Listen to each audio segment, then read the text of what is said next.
चलिए आपको सीधे लिए चलते हैं। प्रधानमंत्री नरेंद्र मोदी के जन्मदिन पर योग गुरु बाबा रामदेव उनको बधाई दे रहे हैं, सुनवाते हैं। एक विचार ही तो है कि जो एक मछुआरे के बेटों को देश का राष्ट्रपति बनाता है, एक विचार ही है जो एक अनपढ़ मां बाप के बालक को गवर्नमेंट स्कूल और गुरुकुल में पढ़े हुए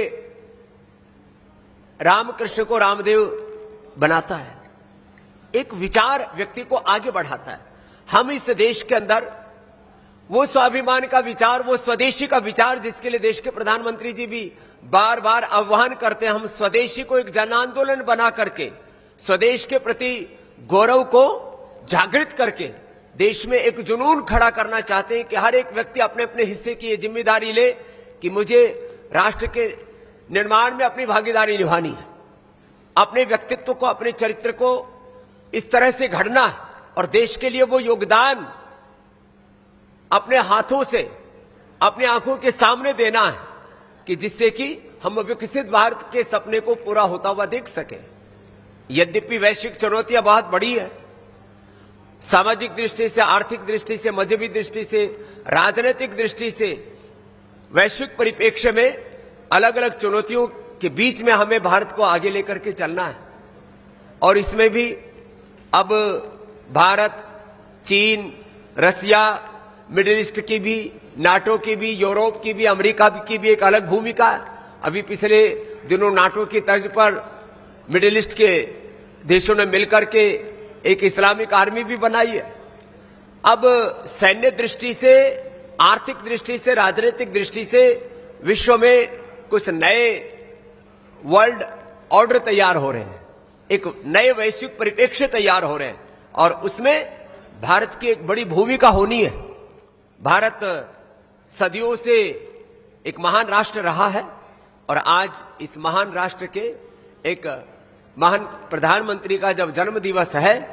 तो हमें एक ऐसी प्रतिबद्धता व्यक्त करनी है और उसमें सबसे बड़ी भूमिका भारत के विद्यार्थियों और युवाओं के रहने वाली है। इसलिए हमने ये तय किया है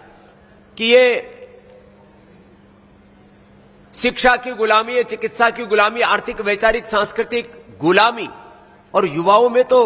नशा, भोगों और वासनाओं की गुलामी और सोशल मीडिया की भी एक गुलामी चल रही है, जिसको हमारे भारतीय शिक्षा बोर्ड के चेयरमैन आदरणीय एनपी सिंह साहब मेरे भाई तरफ बैठे हैं। डिजिटल कॉलोनाइजेशन का एक नया दौर चल रहा है। पहले पॉलिटिकल कॉलोनाइजेशन चला, फिर इकोनॉमिक कॉलोनाइजेशन चला और अब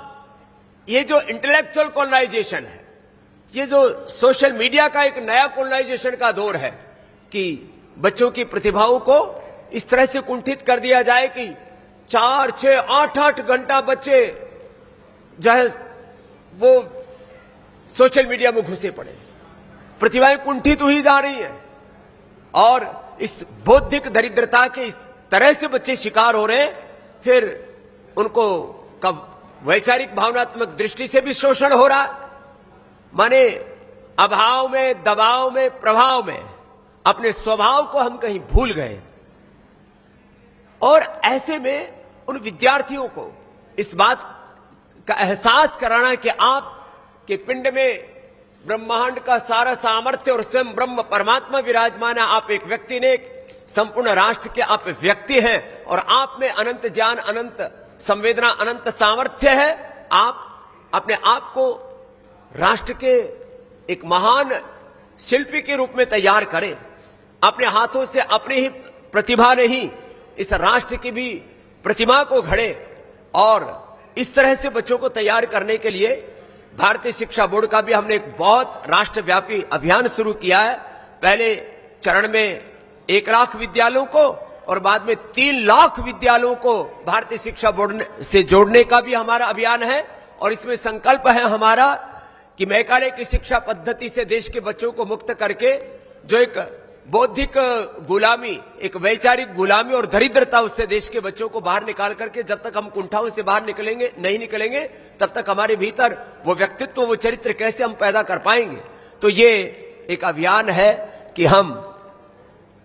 मात्र एक दिन के लिए नहीं, कम से कम आने वाले 25-50 वर्षों की योजना के तहत इस कार्य में प्रतिबद्धता के साथ संलग्न है। आज बहुत दिनों के बाद आपसे एक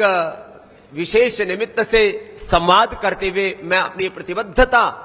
अभिव्यक्त करना चाहता हूं कि बचपन से संकल्प रहा, तेरा वैभव अमर रहे मां, हम दिल चार रहे ना रहे। हम इस प्रकार से कुछ काम करें कि आने वाले समय में भारत सभी दृष्टियों से विश्व का नेतृत्व करने में समर्थ हो। ऐसे व्यक्तित्व, ऐसे चरित्र इस देश में हम घड़े और उसके लिए ये भारतीय शिक्षा बोर्ड का अभियान, उसके लिए स्वदेशी शिक्षा का, स्वदेशी चिकित्सा का अभियान, 750 जिलों में हम मेडिकल कैंप भी कर रहे हैं। कई बार लोग अनदेखी करते अपने सेहत की, उनके पता लगा भीतर से कोलेस्ट्रॉल बढ़ा हुआ है, बीपी बढ़ा हुआ है, शुगर बढ़ा हुआ है, फैटी लीवर है ग्रेड 1, फिर ग्रेड 2, ग्रेड 3 हो गया, फिर लीवर सिरोसिस हो गया, फिर पता लगा कि ये तो अब 50 लाख 1 करोड़ रुपए लगेंगे, ये तो लीवर फेलियर हो गया। तो 750 जगहों पर हम मेडिकल कैंप भी कर रहे हैं और जिनको फैटी लीवर सिरोसिस, हेपेटाइटिस जैसे रोग हो चुके हैं, उनको लीवर ट्रांसप्लांट कराने की जरूरत ना पड़े, उनको निःशुल्क उपचार भी उपलब्ध कराएंगे। उसके लिए हमने research and evidence based medicine भी उपलब्ध करवाई। देश को पहली बार यह देश में हुआ है कि लीवर फेलियर, किडनी फेलियर ठीक हो सकते हैं।